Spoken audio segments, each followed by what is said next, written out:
Un tema en el que suele haber muchas confusiones y en el que ordinariamente se piensa mal es el tema del origen de la autoridad política. Y cuando digo que se piensa mal, digo que se piensa de una manera que es contraria tanto a la fe cristiana como a la razón filosófica. Porque se parte de una serie de prejuicios afianzados, adquiridos durante mucho tiempo, divulgados por la enseñanza común, ya en la escuela primaria, secundaria, a nivel universitario también ampliamente, y convertidos esos errores en pseudodogmas, ¿no? En dogmas erróneos que conducen a gravísimos errores como consecuencia, ¿no? Si uno trata de entender el asunto, lo primero que tiene que hacer es distinguir el tema del origen de la autoridad de otras cuestiones que se mezclan con ella. Cuando hablamos del origen de la autoridad, no hablamos de el modo en que está organizada institucionalmente la autoridad política, ni del modo de llegar una persona concreta al ejercicio de la autoridad política, sea en la magistratura que sea, ¿no? Habilitamos que la autoridad política suele estar distribuida, aún en los regímenes más fuertemente monárquicos que se conocen en la historia, cierta distribución de la autoridad existe, ¿no? En algunos la distribución de la autoridad es muy amplia, ¿no? El caso paradigmático es la antigua República Romana, ¿no? Pero ahí tenemos dos cosas que hay que separar de lo que vamos a plantear. La primera es cómo está organizado institucionalmente el modo de ejercer la autoridad, es decir, cuáles son las instituciones de gobierno. Puede haber un rey con sus ministros, puede haber un rey y una asamblea que acompaña al rey. Esa asamblea puede ser consultiva o puede ser resolutiva. Ha habido a lo largo de la historia ejemplos muy diversos. Otra cuestión en este asunto es la amplísima ignorancia que hay respecto de la historia de las instituciones del gobierno, ¿no? En la antigüedad, por ejemplo, si hablamos de las antiguas civilizaciones del Próximo Oriente y de Egipto, ¿no? Nos remontamos a los orígenes de los gobiernos urbanos y de los gobiernos en los pueblos que desarrollan civilizaciones en la antigüedad. Suele decirse que son todos monárquicos, ¿sí? Pero hay monarquías muy diversas ahí. Una cosa es la monarquía del Antiguo Egipto, que es una monarquía fuertemente centralizada en la persona del rey, del faraón, ¿no? Aunque el faraón cuenta con una serie de funcionarios que ejercen funciones subalternas, pero ejercen también autoridad, ¿no? Pero en la época del Nuevo Imperio, ¿no? La época del máximo esplendor del Antiguo Egipto, tenemos, por ejemplo, la monarquía hitita al mismo tiempo, simultáneamente. La monarquía hitita es una monarquía en la cual el rey no ejerce todas las funciones de la autoridad política. El rey tiene algunas funciones, pero no puede legislar, por ejemplo. La función legislativa está en una asamblea aristocrática del reino, que es la que sanciona las leyes. Bien, con esto lo que quiero decir es que ahí entramos en el problema de cómo está organizado institucionalmente el gobierno, lo que suelen llamarse los regímenes de gobierno, ¿no? Si comparamos esto que acabo de decir con una polis griega, y bueno, tendremos también cierta diversidad ahí, porque no es lo mismo, como todos sabemos, el gobierno de la polis ateniense que el de la espartana. La organización del ejercicio de la autoridad política es distinta. La asamblea de los ciudadanos en el régimen ateniense tiene siempre mayor importancia que en el régimen espartano, ¿no? tiene funciones, o para decirlo con el término que viene de la tradición romana, potestades políticas más amplias, la asamblea ateniense, que la asamblea espartana, ¿no? Cuando hablamos de esto, de lo que hablamos es del régimen de gobierno, cómo están distribuidas las funciones de la autoridad política, en qué instituciones están distribuidas y cómo se ejercen.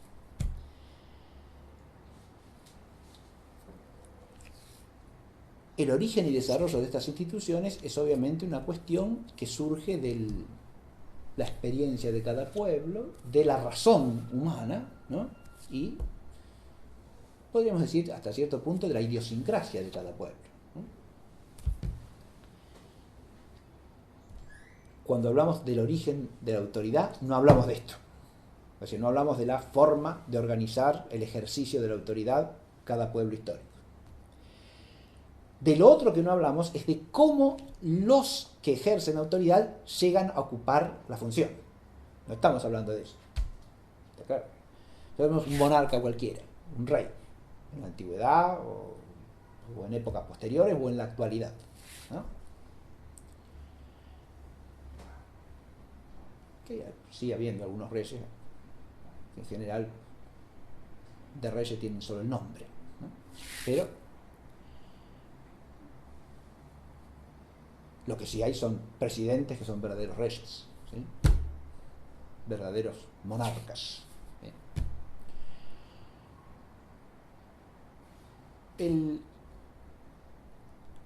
rey puede llegar a ocupar su función de rey por diversos sistemas, de nuevo, ya sea hereditariamente, porque la función real se vincula a un cierto linaje y se transmite hereditariamente en ese linaje, ya sea por elección. Ha habido muchas monarquías electivas en la historia, ¿no?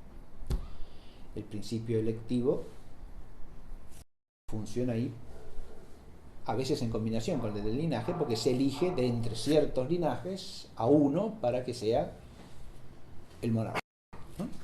Para que sea el rey.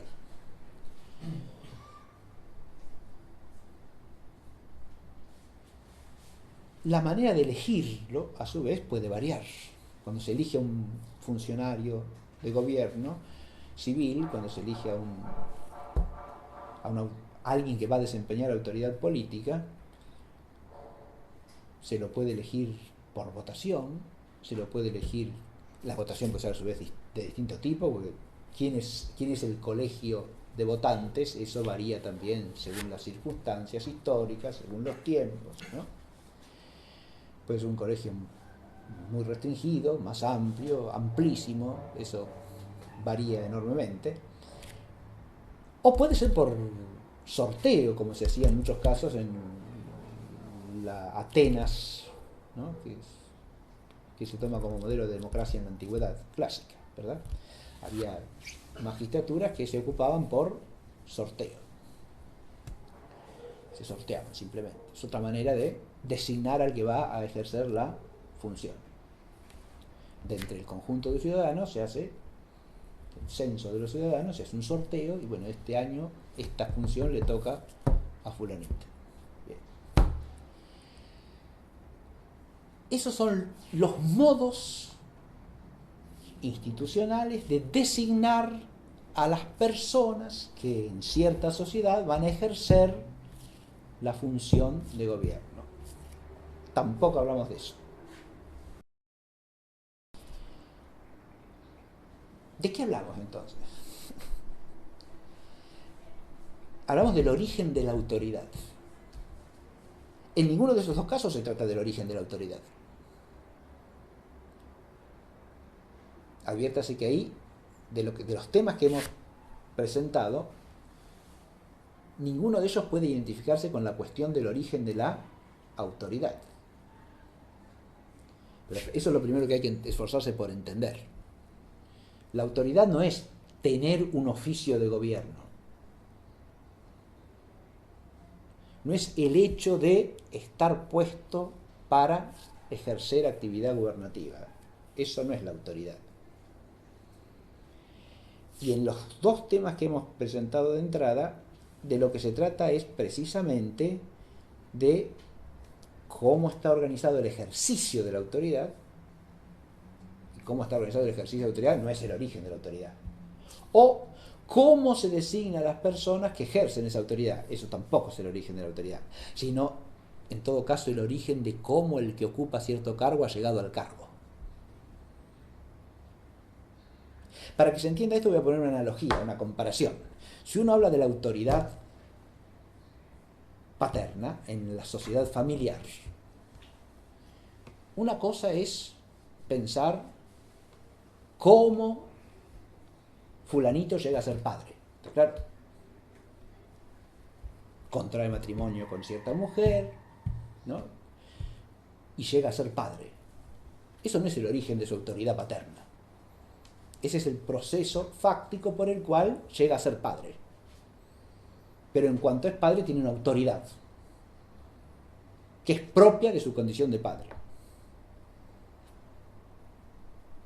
Análogamente, alguien puede llegar a rey de una manera, de otra manera, ¿no? A rey, a príncipe, a presidente, a legislador, a juez. Estoy hablando de distintas funciones que implican todas ejercicios de autoridad política, ¿no? Llega de cierta manera, por cierta vía.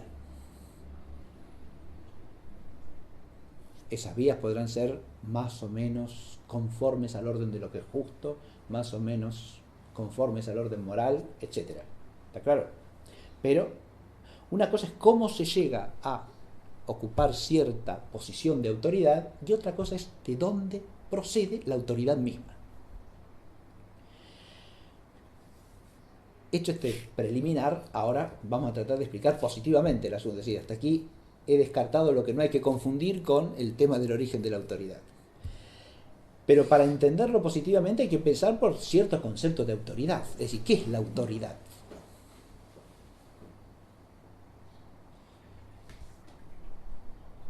Y acá hay que empezar por distinguir el concepto de autoridad de otros que se le pueden confundir. Ahora estoy hablando de confusiones de conceptos, ¿no?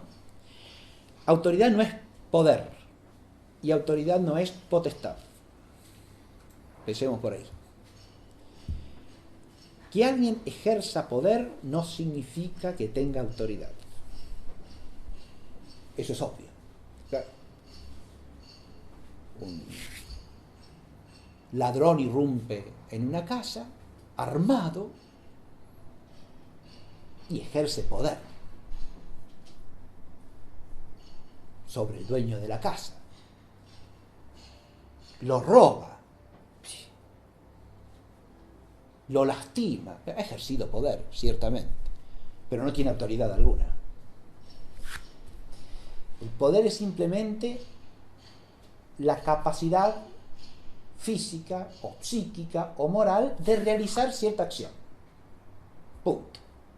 Eso no es autoridad.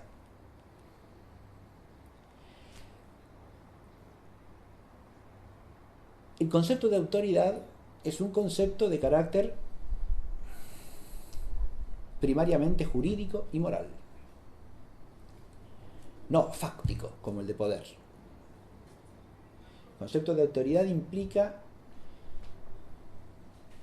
la superioridad de aquel que tiene derecho a ordenar o mandar.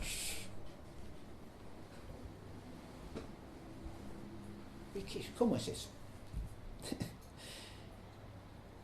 Y bueno, es que eso es la autoridad, primariamente, ¿no? Es la superioridad del que tiene derecho de mandar u ordenar. Si tiene el derecho, ¿qué quiere decir que tiene el derecho? Que según un orden justo está llamado a mandar, a ordenar. Cuando digo mandar, digo que está llamado a ejercer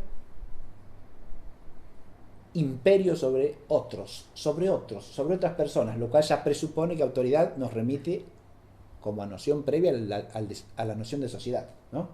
Si no hay sociedad humana, no hay autoridad alguna. La autoridad se ejerce sobre personas, es decir, sobre seres racionales.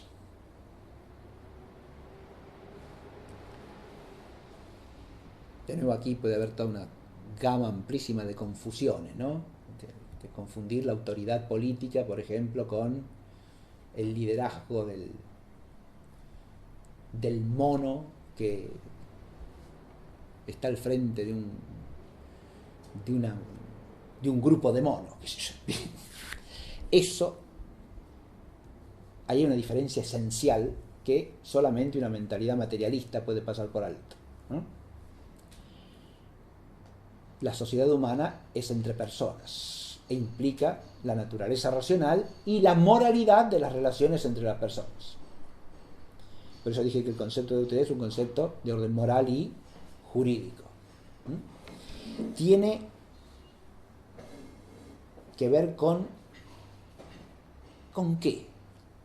Y primero con la sociedad, segundo con el gobierno de la sociedad. Es el otro concepto de presupuesto, porque el mandar o ordenar presupone el concepto de gobierno. El concepto de sociedad no me detengo a exponerlo, pero sí, por lo menos adviértase que la sociedad implica una comunión de personas que establecen entre ellas un vínculo racional y moral en orden al bien común. ¿Sí?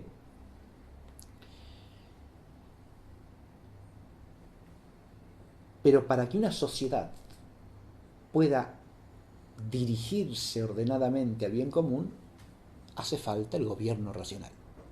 Ahí viene el concepto de gobierno, que es inseparable del de una sociedad. ¿Qué quiere decir esto? La sociedad implica siempre una pluralidad de personas, si no, no habría sociedad. Para que esa pluralidad tienda efectivamente al bien común de una manera ordenada, tiene que haber alguien que la ordene. Y para ordenarla, fíjese que ordenarla quiere decir no otra cosa que dirigir adecuadamente cada una de las partes al bien del todo, ¿no? Eso es ordenar.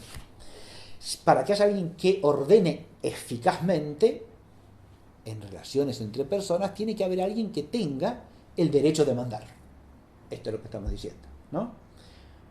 Y esa persona ejerce una superioridad sobre las otras, porque manda a los demás en orden al bien común.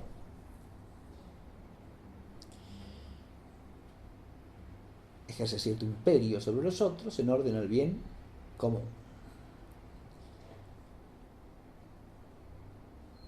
Pero como se trata precisamente de una función de gobierno entre personas, este que tiene superioridad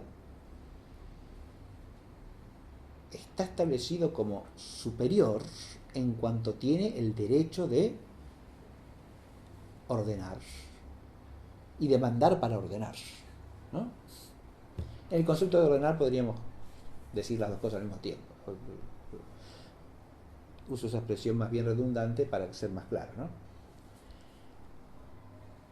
En ordenar entiendas el concepto de orden fundamentalmente, y en el de mandar el de el ejercicio de un imperio que ordena, ¿no? O que está al servicio del orden.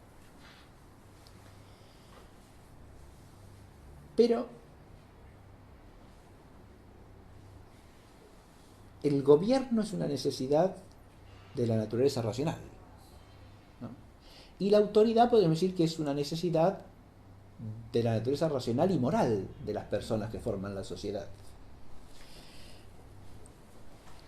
He dicho que es la superioridad el que tiene derecho a mandar u ordenar.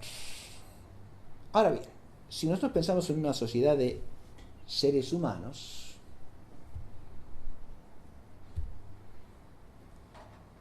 surge un problema inmediato, ¿no? Y es que todos son esencialmente iguales, ¿no? O sea, por esencia, por naturaleza, son todos seres humanos. Ninguno tiene una superioridad esencial sobre el otro.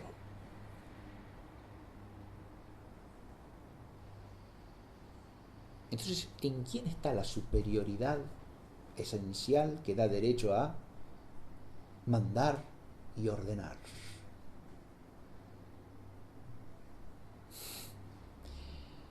La respuesta clásica, filosófica, que está refrendada también por la fe cristiana, y que además es hasta de sentido común, diríamos, porque en todas las grandes civilizaciones antiguas se piensa del mismo modo, ¿no?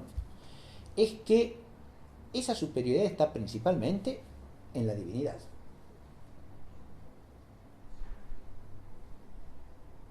¿Y cómo? Claro, es obvio. ¿Quién es un ser inteligente, capaz de ordenar y mandar, pero esencialmente superior a los hombres? Y no puede ser un hombre. Absurdo. Porque si es un hombre no puede ser un ser esencialmente superior a los hombres. Ya no sería un hombre, sería un superhombre. Superhombre en un sentido ideológico. De hecho, en el fondo, todas las concepciones que promueven y publicitan el origen popular de la autoridad, o más bien del poder político, porque ahí se parte siempre de una confusión entre autoridad y poder, suelen caer en un desdoblamiento de la humanidad en dos clases esencialmente distintas de seres humanos. Los que se dan cuenta del fondo oscuro de la realidad y liberan a los demás, el revolucionario superhombre, y el grueso de los mortales que tiene que dejarse guiar por ellos, ¿no? La teoría clásica, al revés, parte de la igualdad esencial de todos los hombres y por lo tanto entiende con claridad que no puede haber un hombre esencialmente superior a otros. La superioridad que da derecho a mandar reside principalmente en quién? En aquel ser que da origen al del hombre, a la sociedad humana y a la misma racionalidad y moralidad de los hombres. Y por lo tanto también a la ley que ordena el todo. Adviértase que en esta concepción clásica el todo político forma parte de un todo que es el universo, el cosmos, ¿no? Y la divinidad gobierna la totalidad de la naturaleza y también gobierna la sociedad humana. ¿Y cómo no? Claro, evidente, ¿no? Con esto ya estoy apuntando a que poner cualquier origen de la autoridad que no sea la divinidad, que no sea Dios, es algo que solamente se puede pensar desde el ateísmo. Y el ateísmo en realidad, si se lo sigue coherentemente, a lo que lleva es a la disolución de toda autoridad, no a poner otro origen de la autoridad. Eso acabo de insinuarlo, pero se podría profundizar ampliamente, ¿no? Y a sustituir a la autoridad por el poder. Más aún, a convertir a la sociedad en una lucha de poderes. Con lo cual la sociedad deja de ser sociedad, se transforma en un antagonismo constante o permanente entre enemigos. Y los enemigos no son socios, no forman una sociedad. Eso presupone que en el fondo de todo hay caos, no orden. Pero si usted vive una realidad en cuyo fondo hay desorden, bien, déjese arrastrar por el desorden. ¿Qué va a gobernar usted ahí? El gobierno sería como dar coces contra un aguijón, ¿no? Como partirse la cabeza contra una roca de granítica, ¿no? Porque usted está haciendo algo que es absurdo, que en el fondo fracasará o fracasará, ¿no? Que es curiosamente lo que parece tender a hacernos creer toda la forma, diríamos así, de presunto gobierno que se impone hoy día, ¿no? Que en el fondo el gobierno humano es un fracaso, ¿no? Me parece que los gobiernos solamente crean problemas, ¿no? No pueden hacer otra cosa, ¿no?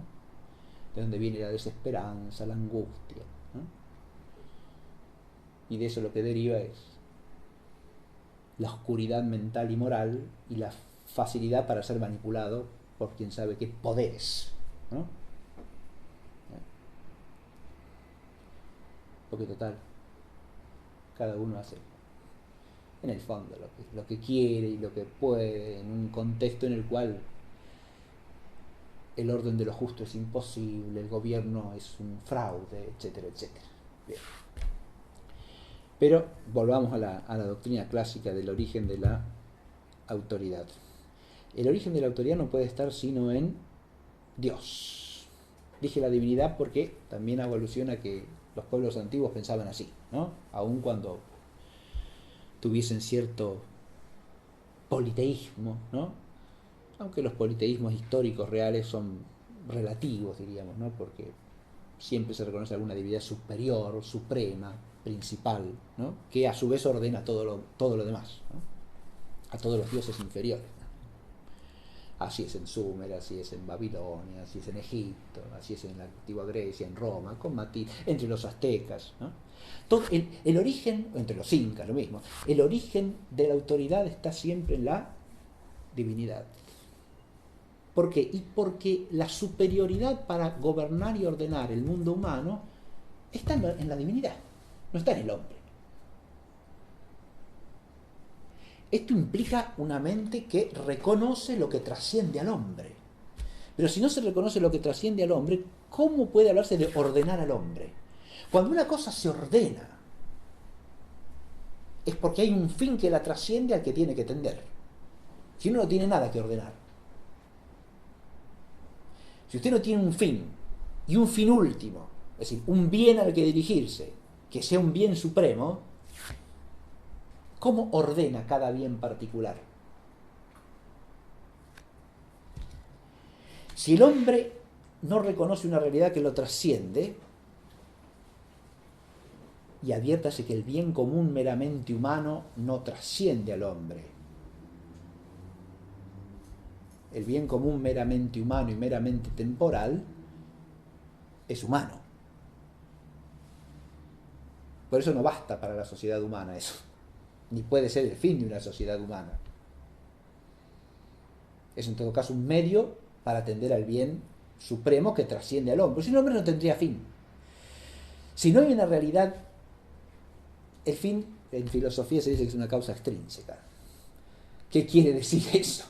Que no es parte del propio ser de la cosa que lo tiene por fin. El ser humano, si tiene un fin, es porque tiende a una realidad que trasciende al ser del hombre. Si no, no tendría fin. El fin implica que una realidad, un ser, se dirige hacia una meta. Ahora, la meta no puede ser el propio ser de esa cosa, porque entonces no se dirigiría hacia nada. Si su fin lo tiene en sí misma, ya lo alcanzó, porque cada cosa es ella misma. Y si su fin fuera ella misma, no tendría manera de perfeccionarse hacia una meta. Bueno, pero la meta puede ser una mayor perfección de la cosa misma. La cosa está llamada a perfeccionarse, pero no para sí misma, sino en orden a algo que trasciende a esa realidad. Si no, insisto, propiamente no tendría fin. Esto, en la filosofía clásica, en la metafísica, se dice siempre que Dios no tiene fin. Es el fin de todo, pero no tiene fin porque es perfectísimo. Y solo un ser perfectísimo puede no tener fin. Porque el fin es siempre una realidad que trasciende a la que yo me ordeno. Es decir, me dirijo, me encamino. Es algo que está más allá de mí. Y por eso es un fin. Claro, pensar esto es pensar contra toda la ideología inmanentista, ¿no? Que quiere hacer del hombre el fin del hombre. O sea, del hombre el Dios del hombre. El hombre no tiene más fin que sí mismo. La sociedad no tiene más fin que ella misma. Entonces no tiene fin. Esa es la realidad. Y como no tiene fin, no navega, sino que naufraga en el sinsentido. No se dirige a ningún puerto. Anda dando tumbos por un mar tempestuoso. Eso es todo. Y se la pasa naufragando, porque no puede hacer otra cosa que va a hacer. Si usted no tiene norte al que dirigirse, sino No hay singladura, no hay encaminamiento hacia el fin, no, es una nave al garete. Bien, basta de analogías navales. Y volvamos al asunto del origen de la autoridad. Cuando decimos que la autoridad humana tiene su origen en Dios, la autoridad civil, la autoridad política, podríamos hacer más amplia la tesis, incluso decir que toda autoridad en sociedades humanas tiene su origen en Dios. La paterna, la vida doméstica, la de un jefe de tribu en una tribu, la de un director de escuela en una escuela, la de un gobernante en el conjunto de la sociedad civil, ¿sí? La del rey en el reino, la del magistrado en la república, ¿no?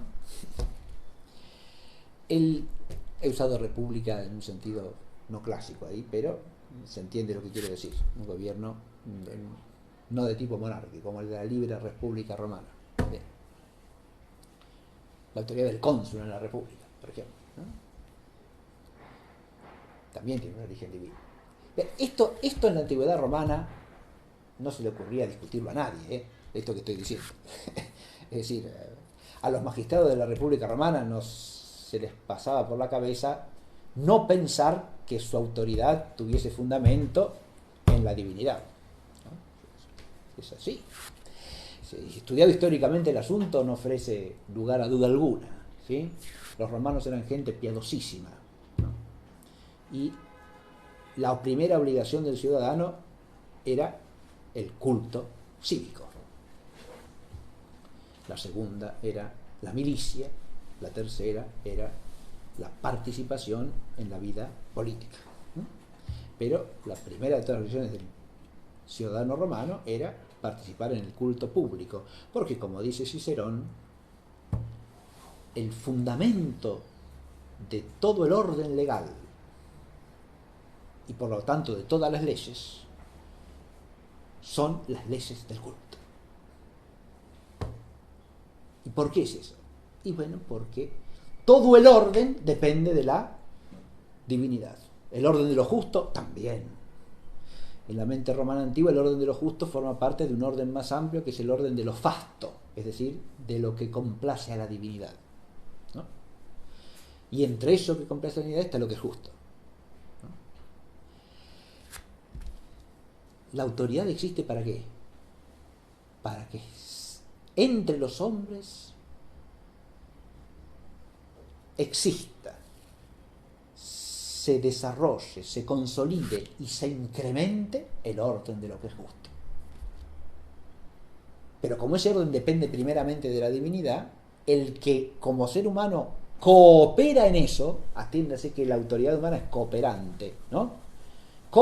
No es la autoridad primera, es autoridad segunda. A esto voy a volver enseguida. Es autoridad cooperante, porque el orden no lo establece el hombre en la realidad. El hombre se encuentra con un orden. Y se encuentra con el orden que dimana de su propia naturaleza, porque su naturaleza no la crea él. Aun cuando acudamos a la naturaleza racional del hombre para decir que en ella está virtualmente la necesidad del gobierno, la necesidad de ejercer autoridad, ¿no? Esa naturaleza no viene de sí misma. Tiene su origen en Dios, así que todo lo que está reclamado como necesidad por la naturaleza racional del hombre también tiene origen en la divinidad. Decir que algo se origina en la naturaleza racional del hombre no es decir que se origina solo en el hombre y nada más que en el hombre. Al contrario, decir que se origina en su naturaleza, como la naturaleza no es creación del hombre, es decir que se origina en quien ha puesto esa naturaleza y en quien establece a esa naturaleza en un orden universal y le da un fin, una misión en la totalidad del cosmos, como dirían los griegos, es decir, del orden armonioso total del universo, ¿no? El hombre tiene un papel que cumplir ahí, ¿no? Como dice Cicerón de nuevo, fundando ciudades y conservando las ya fundadas, ¿no? Para lo cual antes tiene que labrar la tierra, es decir, humanizar el mundo natural y ponerlo al servicio de la vida racional y moral y jurídica, diría el romano, de los hombres. que es lo más alto en la tierra. Pero esa vida requiere gobierno, y el gobierno requiere ejercer autoridad. Pero esa autoridad, superioridad para mandar y ordenar el todo social al bien común, no tiene su raíz primera en el hombre mismo. Está exigida por la naturaleza humana. Pero como la naturaleza humana no tiene su origen en sí misma, sino en la divinidad que la hace existir, entonces, que es la causa primera de todas las cosas, también del hombre, indirectamente decimos que la autoridad tiene su origen en Dios. Pero también directamente en el sentido de que Dios es el primer gobernante del universo. Y de la sociedad humana también, y por supuesto. Esto es otra cosa que hoy día parece que parece que no podemos pensar, ¿no?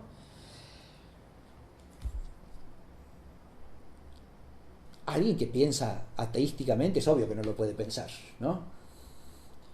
Ahora, que los cristianos hoy día no lo podamos pensar es una vergüenza, porque los antiguos paganos sí lo podían pensar.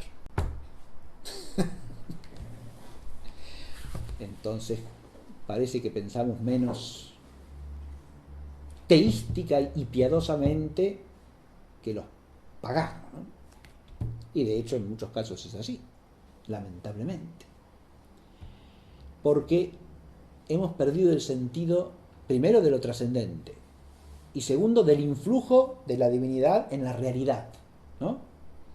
Pensamos en el ser de Dios como algo que no tiene nada que ver con la realidad concreta, ¿no? Y si tiene que ver con la realidad, es con una realidad individual, subjetiva, cuando a mí me parece bien, cuando tengo ganas, cuando quiero. Pero ¿cómo va a tener que ver con la política, con la ley, con el derecho, con la sociedad? A ver, eso es cosa de los hombres. O sea, hemos ideológicamente separado la vida social humana, la vida política, la vida jurídica, de su pertenencia al orden total del universo, de la creación y del gobierno divino del mundo. Esa noción del gobierno divino del mundo es una noción también filosófica. Uno la puede plantear desde el punto de vista teológico, y eso es otra cosa, y mucho más profunda todavía, porque además implica el misterio de la finalidad sobrenatural de la creación. Pero eso es a la luz de la fe. Ahora, filosóficamente, si hay una causa primera de todas las cosas, esa causa primera, como ser perfectísimo que es, ya lo dice Aristóteles con claridad, ¿no?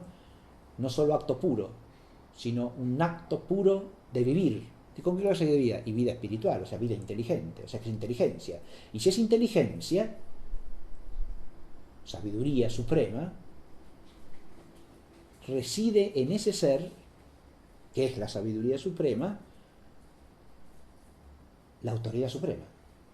Y claro, el derecho a ordenar y a mandar sobre todo inferior. De modo que si algún inferior ejerce autoridad sobre algún otro inferior, que lo puede ser accidentalmente, inferior por accidente, no inferior por esencia, que es lo que pasa entre los hombres, ¿no? Es decir, ¿qué quiere decir eso? Que esencialmente el hombre que gobierna es otro hombre como el hombre gobernado, pero accidentalmente, por el oficio que ejerce, accidentalmente quiere decir que no cambia su naturaleza, ni hace que su naturaleza sea superior a la del gobernado, ¿no?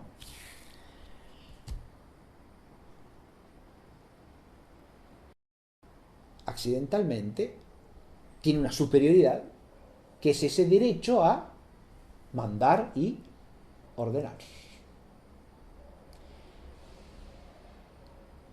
Aquí hay algo importantísimo. Si tiene una superioridad para mandar y ordenar, algo que en el fondo es absurdo pensar, es que esa superioridad le venga de los que no la tienen. Cuando se dice que la autoridad viene de la voluntad común o de la voluntad soberana del común de los ciudadanos, ¿y cómo va a venir de ahí?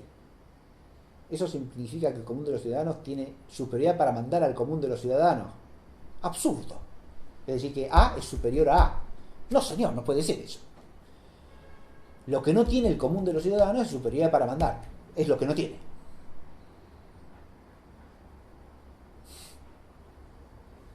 ¿Está claro lo que digo? Lo digo de nuevo.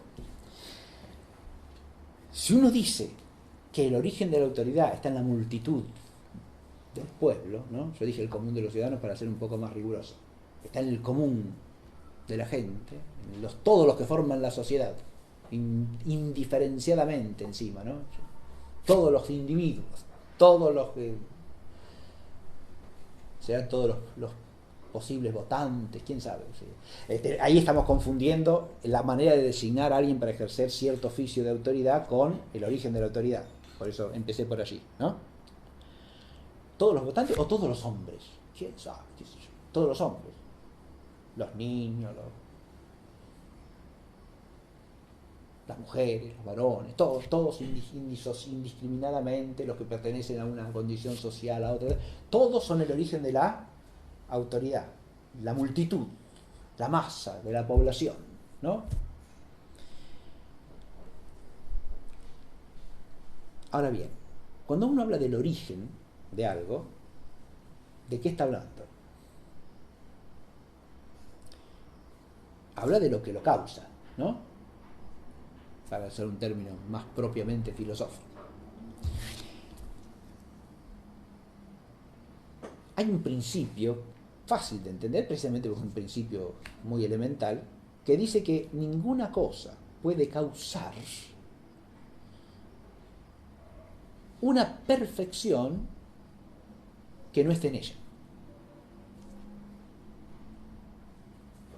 ¿Qué quiere decir eso? Ninguna cosa puede ser la causa total, adecuada, de una perfección que ella no posee. Si yo no poseo la naturaleza humana, no puedo ser causa de que otro ser tenga la naturaleza humana. Imposible. ¿Está claro? Salvo que yo sea más perfecto. Y entonces podré causar la naturaleza humana, ¿no? Con cierta perfección, porque para causar una naturaleza hay que tener una perfección absoluta, en el fondo. Acá no se trata de causar una naturaleza, eso que dije es una cuestión metafísica, ¿sí? Para causar una naturaleza, o sea, un ser sustancial en su naturaleza misma, hay que tener omnipotencia, y solo Dios tiene omnipotencia, ¿no? La autoridad no es una sustancia, no es una naturaleza, es algo que se da en el hombre, en el orden político, ¿no? En ciertos hombres, en todos, no. Volvamos a la analogía de la familia. En la familia todos los miembros de la sociedad familiar tienen autoridad. Y no, señor, porque si no, no habría autoridad. La doctrina del origen de la autoridad en el todo es una doctrina que destruye la autoridad. Primero porque la hace absurda. La hace absurda porque, insisto, el todo no puede ser para otro origen de lo que el todo no posee. Y el todo no posee superioridad sobre el todo. ¿Es claro eso? Si yo tomo la masa de los individuos que integran una sociedad, ¿la masa de los individuos es superior a la masa de los individuos? No, señor. Entonces, ¿la masa tiene autoridad sobre la masa? No, señor. No. No tiene autoridad. Poderes puede tener muchos. Para bien y para mal. Pero no autoridad. Por eso también esos conceptos hay que distinguirlos con toda claridad. ¿Sí? La autoridad implica siempre una diferenciación, ¿no? Y establece una jerarquía. Otra cosa que parece repugnar a la mentalidad igualitarista, ¿no? Digamos de paso que una mentalidad igualitarista es una mentalidad no solo irracional, o sea, contraria a la razón, sino profundamente perversa desde el punto de vista moral, porque es incapaz de reconocer jerarquía alguna. Va contra el orden. Fíjese que si establecemos un orden, ya sea racionalmente, ya sea moralmente, es porque hay algo superior y algo inferior. Lo inferior se debe subordinar a lo superior. Si hay un orden en los bienes a los que tendemos en la vida social, es porque hay bienes inferiores y bienes superiores. Y eso es una jerarquía.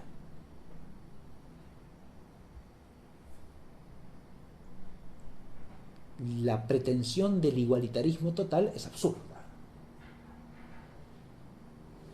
La única igualdad que hay entre los hombres es igualdad de naturaleza, insisto en eso. ¿Sí? Una igualdad esencial. Pero cuando eso se pasa al igualitarismo en la vida social, se destruye la sociedad.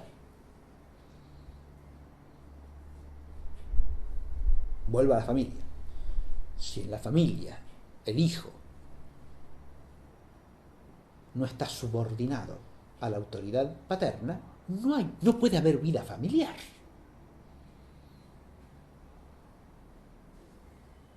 Queda destruida la sociedad familiar incluso en su bien propio. Porque sin autoridad sobre los hijos no pueden ser educados. O sea que los primeros perjudicados por esa ausencia de autoridad son los propios hijos. No pueden ser gobernados por los padres. Entonces, viven en anarquía. ¿Eso que es un bien? No, eso es un mal. Y es un mal que genera la inexistencia de autoridad, o el no ejercicio de una autoridad que existe. Porque el tema no existe porque el hombre quiere, o porque al hombre se le antoja. Existe porque lo exige la naturaleza racional y moral de los hombres. Vuelvo, eso ya lo dije hace un momento, pero eso es lo que podríamos llamar el origen divino indirecto de la autoridad, ¿no? Porque Dios, al crear la naturaleza humana, crea la necesidad de la autoridad, del ejercicio de autoridad. Ese ejercicio de autoridad, insisto, implica una superioridad jerárquica. Ahora, la superioridad jerárquica a un hombre sobre otro hombre, ¿de dónde le va a venir? Insisto que esencialmente solamente le puede venir de Dios. Es decir, el hombre participa de algo que es divino, que viene de Dios. ¿Cómo es eso? A ver, yo dije que hablar de origen es hablar de causa, ¿no?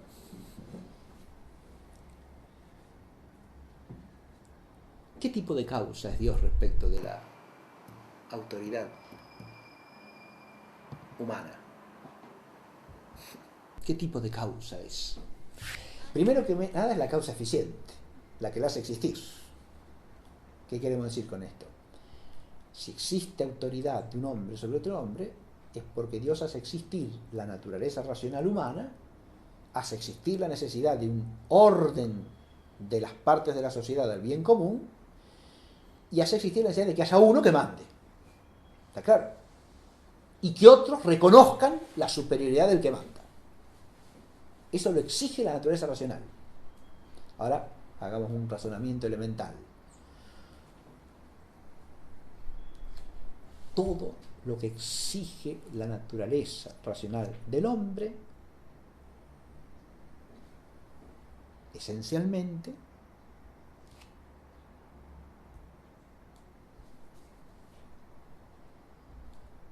procede de Dios.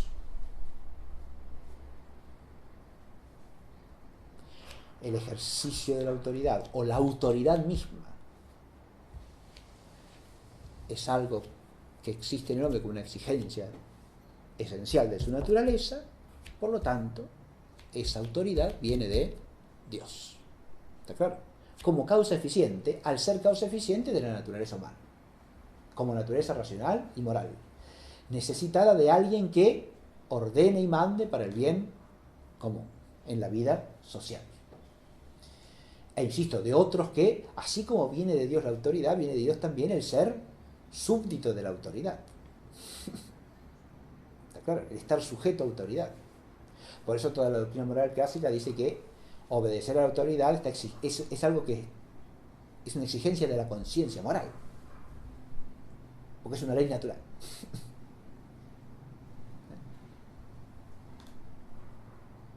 El hijo que no reconoce para nada la autoridad paterna va contra la ley natural. El súbdito, o ciudadano si lo quieren llamar, que no, el concepto de ciudadano y el súbdito no se contraponen, atención, esta contraposición terminológica es una falsificación ideológica de la Revolución Francesa y de la Revolución Norteamericana, de las dos,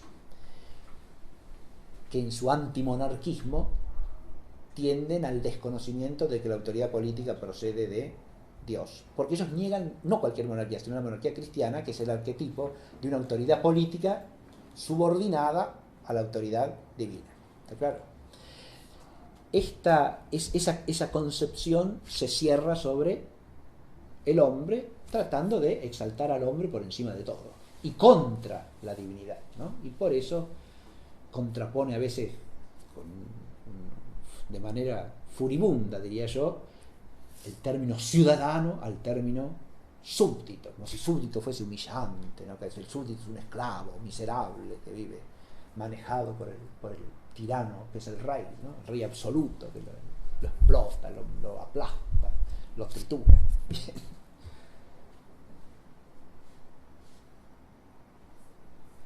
Pero en cambio el ciudadano es el hombre libre, liberado por la revolución, ¿no? En realidad el concepto de ciudadano viene, como sabemos, de la antigüedad romana, ¿no? Y el ciudadano romano existía también en la época de la monarquía, ¿sí? Porque el ciudadano romano no es otra cosa que el que integra el populus, el miembro integrante del populus romano, es decir, el varón patricio mayor de edad. Es un concepto cualificado y jerárquico, ya. Podemos volver a eso, pero no cualquiera ciudadano en una polis antigua, en la ciudad de Roma tampoco. Bien. El concepto de súbdito y un ciudadano es un súbdito, porque el concepto de súbdito no quiere decir otra cosa, es una palabra también latina, súbditus, ¿no? Quiere decir sujeto a. O sea, súbdito es el que está sujeto a autoridad. Y el que no es alguien que ejerce autoridad está sujeto a autoridad, ¿no? Y por supuesto, sí. Pero antes de la autoridad humana, todo hombre es súbdito de la autoridad divina. El monarca también, ¿no? Ahora, yo dije que es causa eficiente Dios de la autoridad humana. Podría ser causa eficiente de modo más directo, pero eso ya en el orden sobrenatural, ¿no? Como en la Biblia se nos habla de que Dios quiso que Samuel o David fuesen reyes en Israel, ¿no? Pero ahí hay una intervención sobrenatural que no hay que confundir con el tema del origen divino de la autoridad. Son dos cosas distintas, porque ahí Dios interviene sobrenaturalmente para designar a la persona que ha de ejercer la autoridad. Eso no es del orden natural. ¿Está claro? Una cosa distinta. Pero ahí Dios está causando eficientemente que ese sea el rey, ¿no? Porque lo está enviando al juez, a una persona sobrenaturalmente inspirada, para que designa y unja a ese, ¿no? Y no a otro. Eso es lo que no pasa en el orden natural. En el orden natural, normalmente, el que alguien llegue a ejercer una autoridad política deriva de las causas segundas, es decir, de la actividad de los hombres, ¿no? Pero teniendo en cuenta el origen eficiente de la autoridad como autoridad en Dios por naturaleza, sí, señor. ¿Por qué? Porque se procurará que el que ejerza autoridad sea alguien que tenga cierta superioridad relativa en relación con los otros hombres. ¿Qué quiero decir con esto? Espontáneamente, en cualquier tribu o en cualquier pueblo histórico, ¿no? ¿A quién se designa para que ejerce la autoridad? Y a alguien que se destaca por cierta superioridad de jerarquía social, de virtud, de méritos cívicos, militares, religiosos, etc. Es decir, alguien que se destaca por su sabiduría, por su prudencia, por su piedad, ¿no? ¿Sí? De manera que alguien que ya tiene un carácter jerárquicamente superior en el contexto de la vida social. ¿Sí? Eso puede sonar chocante, pero es conforme a la naturaleza. Y si se elude eso, se está cayendo en una suerte de hipocresía, según la cual todos merecemos ser el que ejerce autoridad. ¿Y quién merece ejercer autoridad? En el fondo, nadie, ¿no?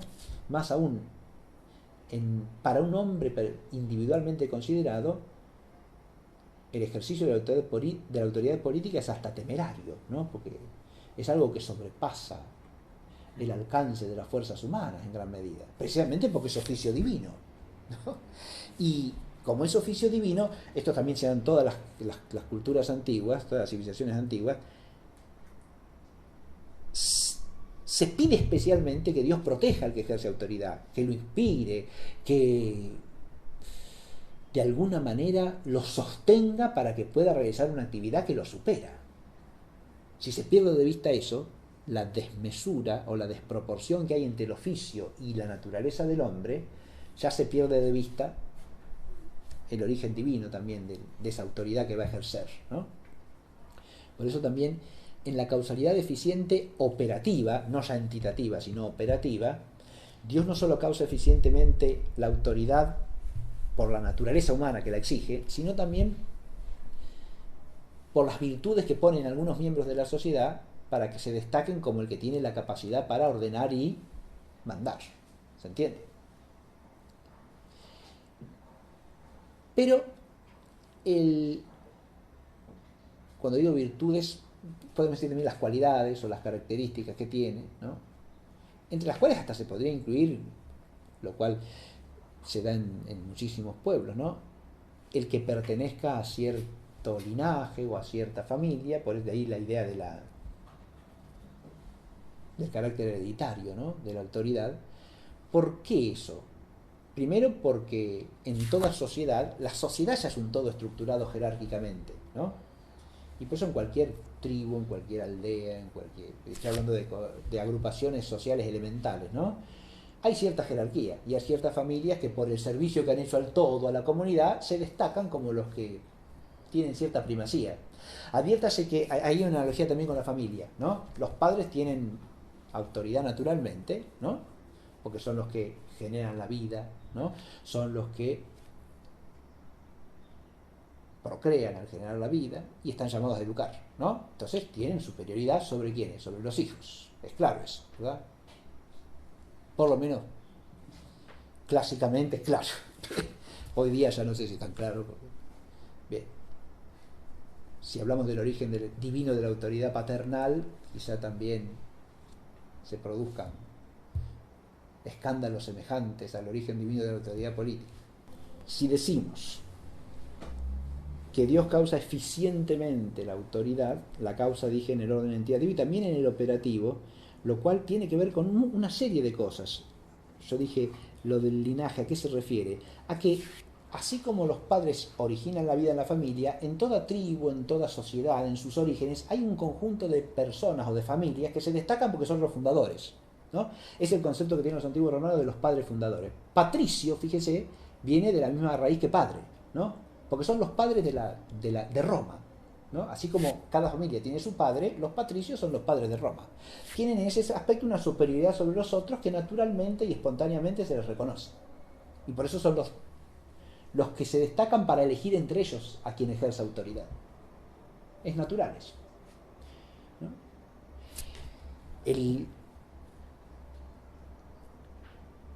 Pero además de ser causa eficiente, Dios es causa ejemplar de la autoridad. ¿Qué quiere decir esto? Que el gobernante primero, que es de alguna manera el modelo de todo gobierno, es Dios, no el hombre que ejerce autoridad. En este carácter de causa formal de la autoridad hay que incluir todo el tema de la ley y por lo tanto del orden de lo justo, porque la ley humana es ley solo si es participación, o sea, si es algo que tiene como ejemplar la ley divina, que en el orden humano es la ley natural. ¿La ley natural es ley divina? Claro que sí, porque la ley natural, lo mismo que la autoridad que está establecida con la naturaleza humana, la ley natural que está establecida con la naturaleza humana no la pone el hombre, sino la pone Dios, que es el que ha puesto la naturaleza. Entonces, la autoridad del hombre no está para crear la ley. No, señor. Está para hacer que esa ley que es anterior a la autoridad humana, porque es de autoridad divina, se aplique y ordene el todo al bien común. Para eso tendrá que poner alguna ley humana, ¿sí?, que complementa, precisa, especifica la ley natural. De nuevo, acá pensamos al revés. ¿Quién hace la ley? El Estado. ¿Sí? El Estado pone la Constitución, ley madre de todas las leyes, ¿no? Base de toda la estructura jurídica, ¿no? Y después todas las otras leyes que la ponen, y también los hombres, ¿no? Eso. ¿Y qué otra ley hay? ¿Y cómo que otra ley hay? Si no hay ninguna otra ley, hemos perdido de vista esta otra subordinación que tiene la autoridad por causalidad ejemplar, ¿no? Que es el otro aspecto del origen, el origen de la autoridad humana, porque si no ya dejaría de ser autoridad, es decir, superioridad para ordenar, y se transformaría en ejercicio de poder que eventualmente y por accidente podrá ordenar, pero que también muchas veces no hará otra cosa que desordenar. Porque si esa norma que pone el hombre por su propia voluntad no reconoce el ordenamiento de la ley natural, no ordena, desordena. Va contra el orden. No es parte del orden. Por último, es causa como causa final. Pero ahí ya no hablamos de origen, porque el fin no es el origen, el fin es la meta. Dios también es la causa final de la autoridad humana, claro que sí, porque todo el ejercicio humano de la autoridad, ¿a qué se ordena? A que la autoridad divina impere, porque ella es la base de todo orden. Digamos de paso que la Constitución Nacional Argentina dice que Dios es fuente de toda razón y de toda... Hay un tercer aspecto en que decimos que Dios es causa de la autoridad, aunque ahí ya no se habla propiamente de origen, porque se trata de la causa final. La causa final es el término, la meta, no propiamente el origen, aunque no estaría mal decir el origen porque, como dice Aristóteles, el fin es la causa de las causas, ¿no? Porque todas las otras se encaminan a ella, ¿no? El fin de la autoridad humana es precisamente promover el imperio de la autoridad divina en la sociedad. Es decir, ahí también hay una subordinación. Procede de Dios, de la autoridad divina, como de causa eficiente. Tiene la autoridad divina por causa ejemplar, es decir, por forma a la que tiene que ajustarse y de la que está llamada a participar. Pero además se orienta a la vigencia efectiva de la autoridad divina. Porque, como dije hace un momento, toda la actividad del gobierno humano es en orden al bien común, es decir, a que la ley justa, inseparable de la naturaleza humana y por lo tanto establecida por Dios, que llamamos la ley natural, ordene el todo social para el bien del hombre y para que el hombre pueda alcanzar el fin de su existencia. El análisis de las causas nos ha permitido precisar en qué sentido decimos que la autoridad política civil tiene su origen en Dios. Una de las reacciones más comunes, más generalizadas cuando se dice esto, ¿no? Cuando se habla del origen divino de la autoridad política, es empezar a despotricar contra la idea teocrática, ¿no? La teocracia. La palabra teocracia significa no otra cosa que el gobierno divino, y en ese sentido no hay que tomarla en mal sentido, ¿no? No tiene sentido que una persona que reconoce la existencia de Dios se rebele contra la teocracia, porque la teocracia quiere decir el gobierno divino, ¿sí? El poder de Dios sobre todas las criaturas. Bien. Pero cuando se habla de teocracia en mal sentido, ¿qué se quiere decir? Que la afirmación del origen divino de la autoridad política equivale a una suerte de divinización del hombre que ejerce la autoridad política. Y eso es lo que no significa esa teoría. Precisamente cuando decimos que solo en Dios puede tener origen la autoridad política, estamos diciendo que ningún hombre es esencialmente superior a otro hombre. De modo que el hombre que ejerce autoridad política es un hombre, no otra cosa que un hombre. Puede ser un hombre virtuoso, sabio, moralmente recto, etc. O puede ser un canalla, puede ser una porquería, puede ser un incapaz, puede ser un delincuente. En cualquier caso, la autoridad que está ejerciendo tiene su origen en Dios. Eso quiere decir que él sea un ser divino, no de ninguna manera, ¿no? Aclaremos esto. Aun cuando se piense en el plano cristiano esta doctrina, o sea, ya teológicamente, el hombre cristiano que gobierna, como cristiano que es, sí puede ser partícipe de la gracia de Dios y obrar acciones que son de orden sobrenatural intrínsecamente, como cristiano, como cualquier cristiano, como el padre de familia cristiano en su familia. Tiene virtudes que son de orden sobrenatural. Pero de nuevo, esas virtudes son una participación humana por la gracia de Dios en cierta perfección que infinitamente y plenamente se da solo en Dios. Es decir, son algo propio de un hombre bautizado, de un hombre que vive en la gracia, pero de un hombre, ¿no? Si hay algo propio de la doctrina tradicional es que no presupone de ninguna manera que el gobernante humano sea otra cosa que un hombre, primero, ¿no? Es cierto que en algunos pueblos históricos eso puede haberse desfigurado hacia la idea de que el rey o el que ejercía la autoridad política era una figura intermedia en su naturaleza entre la divinidad y los hombres. Eso queda totalmente descartado en muchas concepciones antiguas, sean paganas como la griega. Si hay algo que es claro para los griegos, es que el hombre que gobierna es meramente un hombre y tiene que estar ceñido al orden establecido por la divinidad, y si se sale de ahí cae en una hibris peligrosísima y se transforma en un tirano. Es decir, pervierte el ejercicio de la autoridad, fingiéndose él como si fuera Dios, como si fuera el dueño de la autoridad que puede disponer de toda ley, aunque sea divina, ¿no? Que ese es el tirano, el que no reconoce el límite que establece la ley divina para la voluntad de los hombres. Y lo mismo en el caso de la concepción del Antiguo Testamento y del Nuevo Testamento, en el cual es obvio que el hombre que ejerce autoridad es una mera criatura humana. Por eso necesita la unción de Dios. O sea, que Dios lo levante por encima del común de los hombres con algún don especial, porque es un puro hombre y entonces necesita que Dios lo ayude. Así como todos los hombres necesitamos que Dios nos ayude para cumplir con nuestro oficio bien, ¿no? Pero el oficio del gobernante es un oficio más difícil, cosa que hoy día se suele pasar por alto también olímpicamente, porque es fácil criticar al que gobierna, y aunque uno no gobierne nada, se cree que es capaz de gobernar cualquier cosa, ¿no?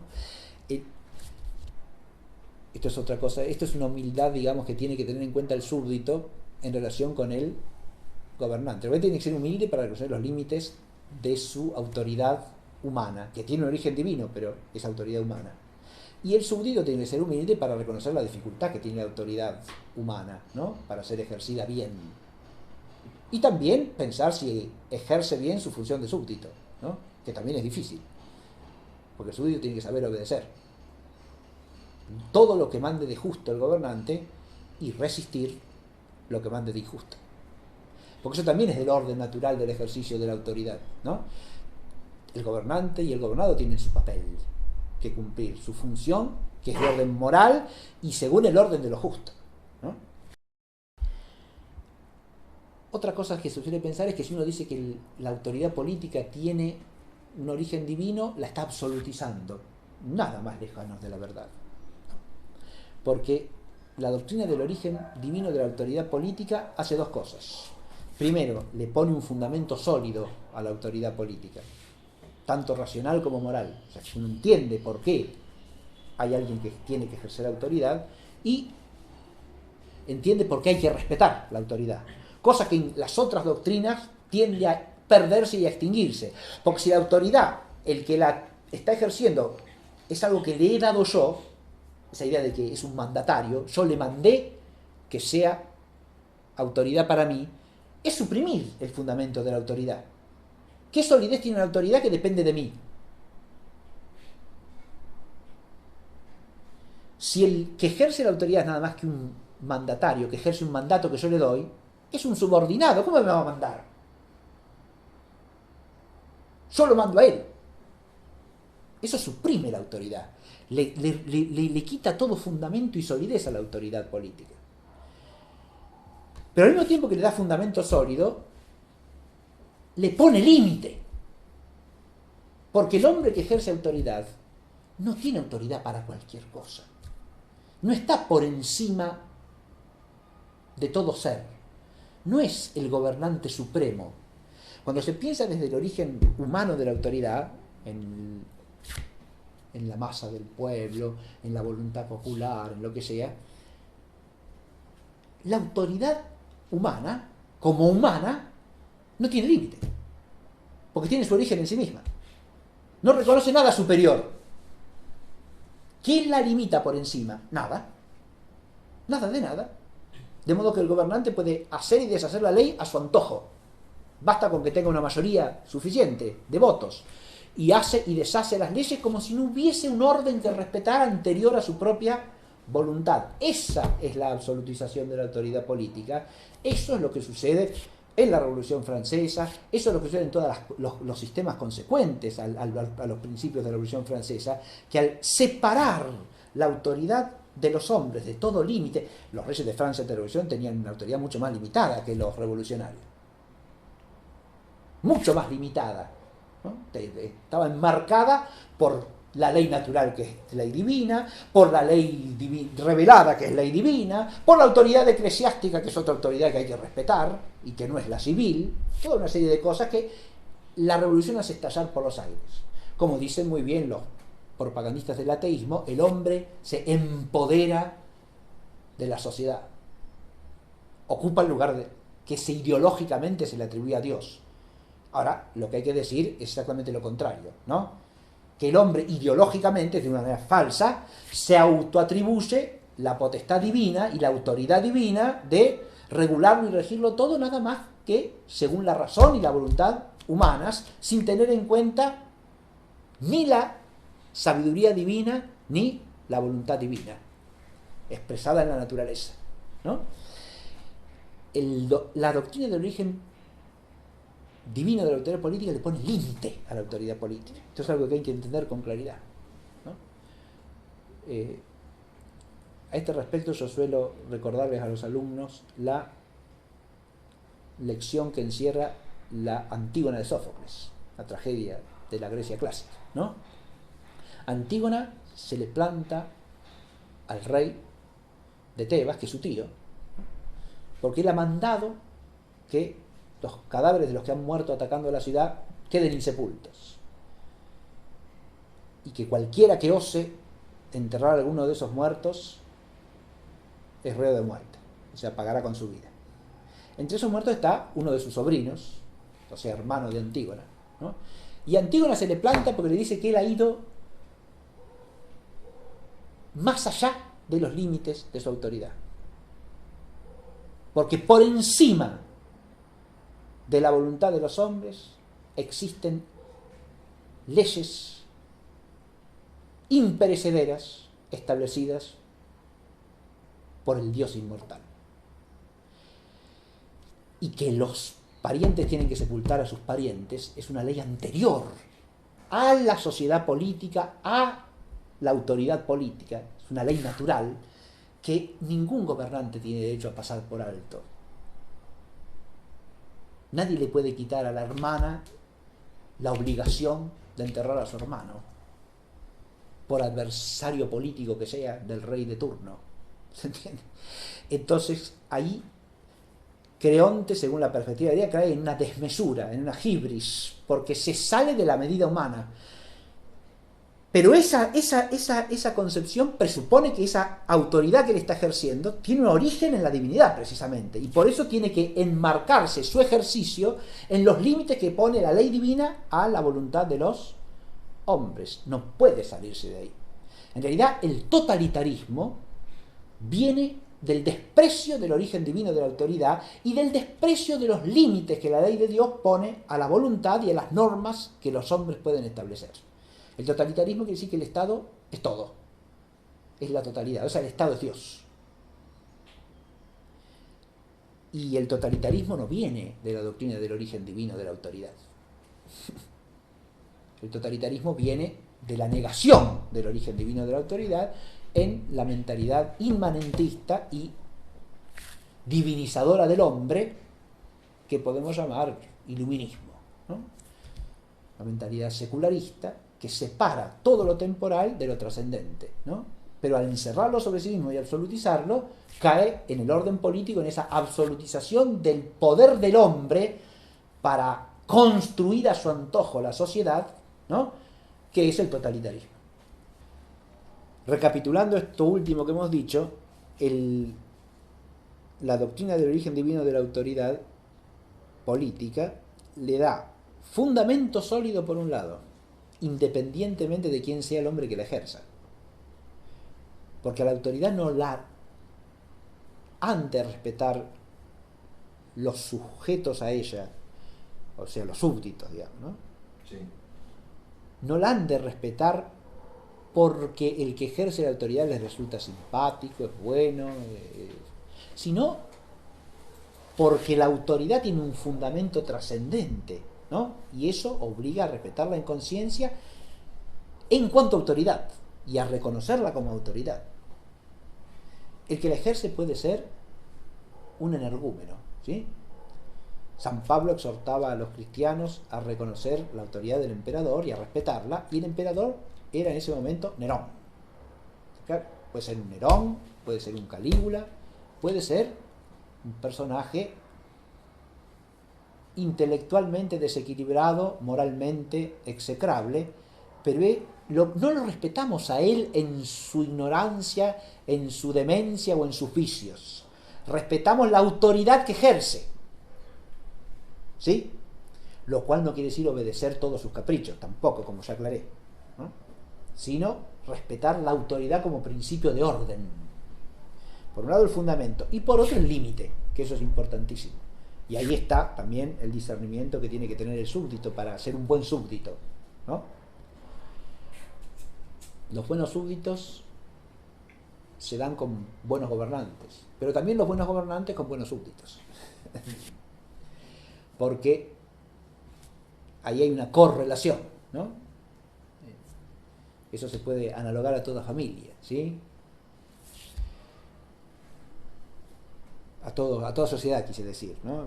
Estaba pensando en el ejemplo de la familia para comparar, ¿no? Usted dice, buenos padres, buenos hijos, ¿no? Buen esposo, buena esposa. Y son dos cosas que se correlacionan, ¿verdad? Una cosa, de alguna manera, sustenta y fundamenta la otra, ¿no? En la realidad de la práctica humana, en la realidad de la vida concreta. Pero le pone un límite, ¿por qué? Porque el ejercicio de la autoridad humana es el de una autoridad subordinada, no suprema y absoluta, subordinada a la autoridad divina y relativa a ella, y relativa al fin para el cual existe por naturaleza. De manera que cuando no respeta sus límites, está mal ejercida, y ese mal ejercicio debe ser corregido, ¿no? De alguna manera. Entonces, o eventualmente se lo tolerará, pero con una tolerancia virtuosa, limitada también, en orden al bien común. Pero una cosa es el ejercicio de la autoridad y otra cosa la autoridad misma, ¿no? Con esto podemos cerrar esta breve reflexión, ¿sí?